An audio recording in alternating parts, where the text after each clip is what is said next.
আমারই যদি মাইরা ফেলাইতে চায় তাহলে তো একজন সাধারণ ব্যবসায়ীকে থেতলাইয়া দেবেই। যে তারেক রহমানের বীরের বেশে দেশে ফেরার কথা ছিল, সেই তারেক রহমানকে এই জায়গায় নামায় আনার দায় এই লোকগুলার। আজ বাংলাদেশে মিছিল হয় টিনের সালে কাউয়া, তারেক জিয়া সাউয়া। শুনেন, এমনই প্ল্যান করছে ডিজিএফআই যেন বিএনপি কে একেবারে ধ্বংস করে দেওয়া যায়। পিনাকি, ইলিয়াস, কনক এরা তো বিএনপির শত্রু না। সারা দেশ স্তম্ভিত, কারণ শুরু হয়েছে এক অভূতপূর্ব অত্যাচার এবং নৈরাজ্য। এই অত্যাচার আর নৈরাজ্য সারা দেশ আগে কখনো দেখেনি। আওয়ামী লীগের সন্ত্রাসীদের স্টাইলে এবার যুব দলের সন্ত্রাসীদের হাতে 28 অক্টোবর স্টাইলে খুন হইল এক ব্যবসায়ী। পাথর দিয়া বিপুল জিঘাংসা নিয়া থেতলে দিছে সেই ব্যবসায়ীর শরীর। সমকালের প্রতিবেদনে বলা হয়েছে, নিহত সোহাগের কাছে কিছুদিন ধরে ব্যবসার অর্ধেক ভাগ দাবি করে আসতেছিল স্থানীয় যুবদল নেতা পরিচয় দেওয়া মাহিন। সোহাগ তাতে রাজি হয়নি। এই নিয়ে তাকে হুমকি ধামকি দেওয়া হয়। হত্যার আগের দিন তার গুদামে গুলিও চালানো হয়। সারা দেশে লুটতরাজ, চাঁদাবাজিতে কোন কোন দলের লোকেরা যুক্ত আমরা জানি। এই পাথর দিয়ে শরীর থেতলে দেওয়া কোনো নতুন বিষয় না। আমি অনেক আগে থেকে লক্ষ্য করতেছি, আমি সতর্ক করতেছি বিএনপিকে। দেখেন, আমাদের দেশে ফিরলে বাইচা থাকতে দিবে না বিএনপির কর্মীরা বলে। বিএনপির সাম্প্রতিক আচরণগুলো হয়ে উঠতেছে ভয়ঙ্কর রকমের ফ্যাসিস্ট। আমার পেজে এসে একজন বা দুইজন না, একাধিক মানুষ হুমকি দেয়, কেন বিএনপি সমালোচনা করি, খুন করে ফেলার হুমকি দেয়। আওয়ামী লীগও হুমকি দিত ইনবক্সে, আর প্রকাশ্যে ওরা হুমকি দিচ্ছে 32 নম্বর ভাঙার পরে। কিন্তু বিএনপির কোনো ভয়ডর নাই, প্রকাশ্যে হুমকি দেয়। আমি আজকে একটা দেখাচ্ছি কি কারণে সে আমাদের দেশে আসতে দেবে না, বা আসলে বাইসা থাকতে দেবে না, ওটা ওরাই জানে। এরা ক্ষমতা আসলে কি করবে আল্লাহ মালুম। হ্যাঁ, আইডম থাকলে করে নিস রে ভাই, হ্যাঁ করে নিস। যে জিতবে ওই তো সিকান্দার হবে। আইডম থাকলে তুই আমাকে দেখে নেবো, আমার আইডম থাকলে তো করে দেখে নেবো। এটাই রাজনীতি।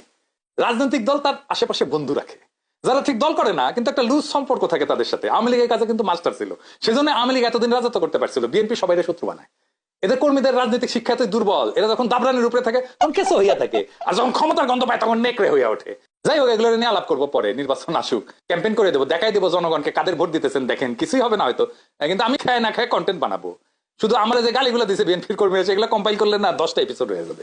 আমার এই যদি মাইরা ফেলাইতে চায় তাহলে তো একজন সাধারণ ব্যবসায়ীকে থেতলাইয়া দেবেই। গতকালকের ভিডিওতে একজন বলতেছে বিএনপির কর্মী যে আমি হিন্দু, তাই বাংলাদেশে আমি অশান্তি লাগাই দিতে চাই মুসলমানদের মধ্যে। চিন্তা করেন, এইটা যদি বিএনপির একজন কর্মীর রাজনৈতিক চিন্তা হয়, সেই বিএনপি দেশকে কি দেবে? আমার আর ইলিয়াসের ছবিতে যদি জুতা মারতে পারে, তাহলে একজন সাধারণ মানুষকে খুন করতে তো সমস্যা হবেই না।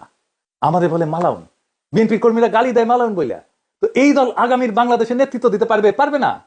আজ বাংলাদেশে মিছিল হয় টিনের সালে কাউয়া, তারেক জিয়া সাউয়া। শুনেন,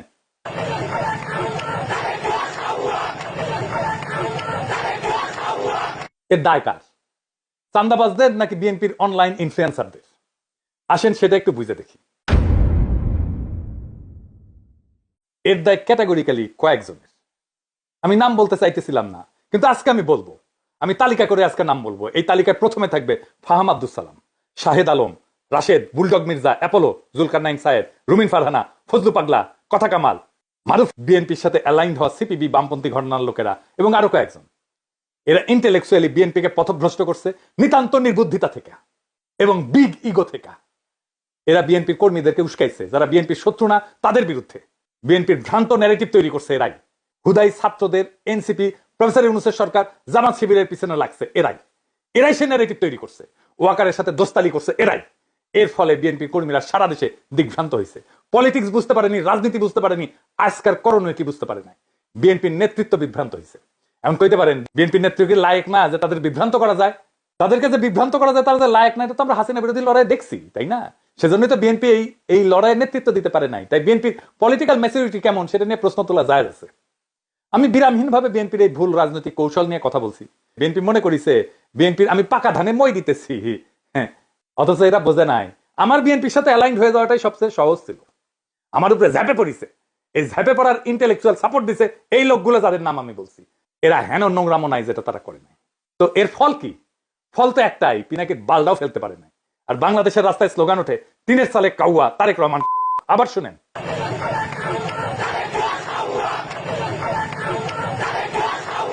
দুইবার শুনাইলাম।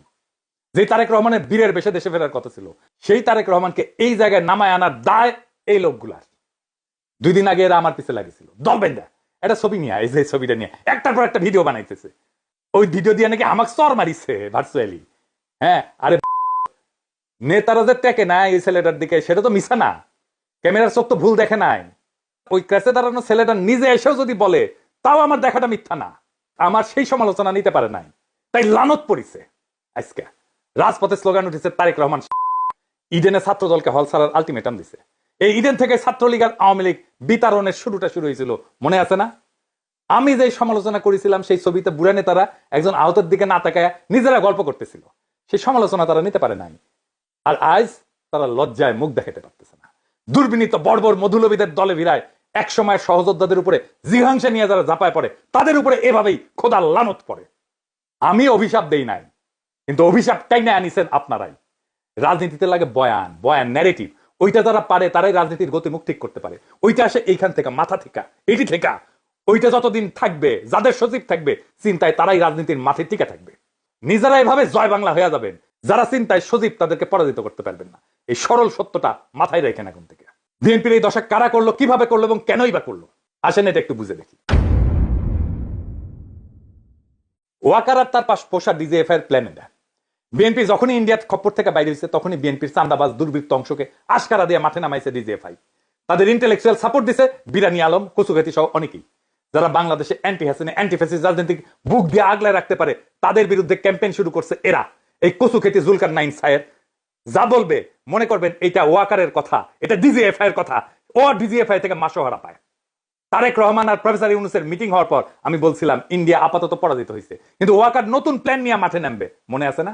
ডিজিএফআই এর লক্ষ্যই ছিল বিএনপির বেপরোয়া অংশকে দিয়া এমন অবস্থা তৈরি করা যেন বিএনপি ঘৃণিত রাজনৈতিক শক্তিতে পরিণত হয়। ঠিক রাস্তায় আগাইছে, তাদের প্ল্যান পরিকল্পনা সফল কইরা দিছে কচুখেতিরা, এই বিরানি আলমেরা। এমনই প্ল্যান করছে ডিজিএফআই যেন বিএনপিকে একেবারে ধ্বংস করে দেওয়া যায়। আমরা যারা বিএনপির এই পতনকে দেশের বিপদ হিসেবে আইডেন্টিফাই করছিলাম, যখন বিএনপিকে অবধারিত পতন থেকে রক্ষার চেষ্টা করছিলাম, বিএনপির সমালোচনা শুরু করছিলাম, তখন ওই চিহ্নিত শয়তানগুলা আমাদের শত্রু হিসেবে চিহ্নিত করছিল। আমাদেরকে পরিচয় করাই দিয়েছিল বিএনপির কর্মীদের সামনে যে এরা বিএনপির শত্রু। এরা একে একে আমাদের কণ্ঠরোধ করার জন্য এমন কিছু নাই যা করে নাই। খুঁজে দেখলে আজকের পাথর দিয়া ক্যামেরার সামনে হত্যাকাণ্ডটাও ডিজিএফআই প্রযোজিত বলে জানা যাবে বলে আমার অনুমান। বিএনপির নেতা কর্মীদের বলি, আপনারা কি ডিজিএফআই এর গ্র্যান্ড ডিজাইনটা বুঝতে পারতেছেন? প্রশ্ন করেন, কে তাদের এই সাহস দিছে এইভাবে খুন করা যায়? কে খুনের সময় ক্যামেরার নিখুঁত ভাবে ভিডিও করলো? চান্দা নেপে খুন করে একরকম, কিন্তু বিভৎস ভাবে খুনের স্পেকটাকল কার পরিকল্পনায়? অবাক লাগে না? যেন ক্যামেরাম্যান জানতো এই ঘটনা ঘটবেই তার সামনে। নিখুঁত অ্যাঙ্গেল থেকে ভিডিও। বিরানি আলম আর কচুখেতিকে জিজ্ঞাসা করেন কেন তারা এইভাবে বিএনপির ক্ষতি করতে মরিয়া হয়েছিল। পিনাকি, ইলিয়াস, কনক এরা তো বিএনপির শত্রু না, শত্রু ছিল না। কেন তারা পিনাকি ইলিয়াসের পিছনে লাগিয়েছিল? তারা প্রচার করছে না বিএনপিকে আমরা ক্ষমতায় আসতে দিতে চাই না, বিএনপি এখন ক্ষমতায় আসতে পারবে? কি মনে হয়? প্রফেসর ইউনূসের সরকারের আইন শৃঙ্খলা রক্ষার ব্যর্থতার কথা বলতেছিল। আরে বেকুবের বাচ্চা, ম্যাজিস্ট্রেসি পাওয়ার নিয়ে মাঠে কি আর্মি নাই? ওয়াকারের লোক নাই? তারা কি লাইতেছে? প্রথম আলোর সামনে তো ঠিকই আর্মি দিয়া গরু জবাই ঠেকাইতে গেছিল আর্মি। এই হত্যাকাণ্ড ঠেকাইতে পারে নাই কেন? চান্দাবাজ চান্দাবাজ কইয়া মুখে ফেনা তুলে ফেলছে। সাধারণ পাবলিককে পিটাইতেছে না আর্মি? পাশার মধ্যে পিটাইতেছে না? পাশা লাল কইরা দিতেছে না? আর্মি চান্দাবাজ ধরে পিটাইছে? একটাও পিটাইছে দেখান? করে নাই। করে নাই কারণ এইগুলা ওয়াকার পালে। আবার দেখেন এই নধর দাবি করিচ্ছে বিএনপির গুন্ডাদের ম্যানেজ করার জন্য বিএনপি ক্ষমতায় যাওয়া দরকার। এগুলোর এখন হোলসেলে থাপড়ান বিএনপির কর্মীরা। আপনাদের বলতেছি যদি বিএনপিকে রক্ষা করতে চান, এগুলাকে যদি হোলসেলে না থাপড়ান বিএনপি রক্ষা পাবে না। বিএনপিকে এই জায়গায় এইগুলা নিয়ে আসছে। এই ছাত্রীগুলা যেদিন থেকে বিএনপির কান্দে চাপিছে সেদিন থেকে বিএনপির পতন শুরু হয়েছে। বিএনপির নেতা কর্মীদের এখন কি করণীয়? এইটা বিএনপির জন্য একটা ওয়েক আপ কল। বিএনপির কই আওয়ামী লীগের রাজনীতি করা বাদ দেন। ওয়াকার যে আপনাদের মারবে সেটা বিশ্বাস করেন এখন। ইন্ডিয়ার হাত ধরতে যায় না। আব্দুল নূর তুষারদের হিরো বানান না। রুমিন আর ফজা পাগলারে বহিষ্কার করেন যদি বাঁচতে চান। আর কর্মীদের বলেন ছাত্রী আর কচুখেতিদের বয়ান দিয়া প্রভাবিত না হইতে। আর যা যা করছেন এতদিন এক সময়ের সহযোদ্ধাদের সাথে, তার জন্য পাবলিকের কাছে ক্ষমা চান, আমাদের কাছে ক্ষমা চাইতে হবে না। এনসিপি আর জামাত শিবিরের পিছে লাগা বন্ধ করেন। প্রফেসর ইউনূসের সরকারের পিছে লাগা বন্ধ করেন। এখনো টাইম আছে, আপনাদের ফিরে আসার সম্ভাবনা আছে। রাজনীতিটা করেন। কিভাবে করতে হবে রাজনীতি নিজে না বুঝলে আলাপ করেন, সাহায্য করব, পরামর্শ দিব। 2 সপ্তাহের মধ্যে পরিস্থিতি ঘুরে দেওয়া যাবে যদি কথা শুনেন আমাদের।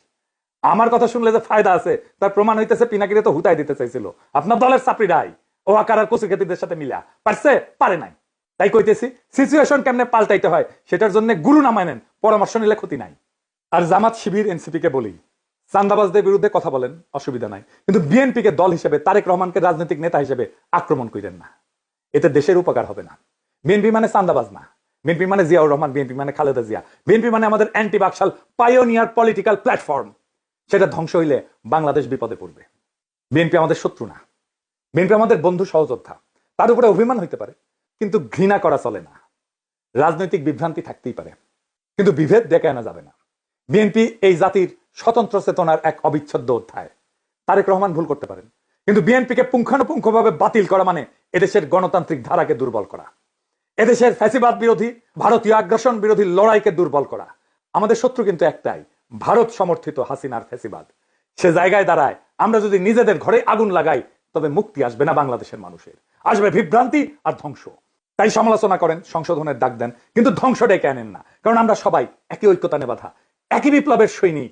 এই সত্যটা ভুলেন না। এই সত্য ভুললে বিপ্লবকে রক্ষা করতে পারবেন না। বিপ্লবকে রক্ষা করাই আমাদের প্রথম কর্তব্য। ইনকিলাব।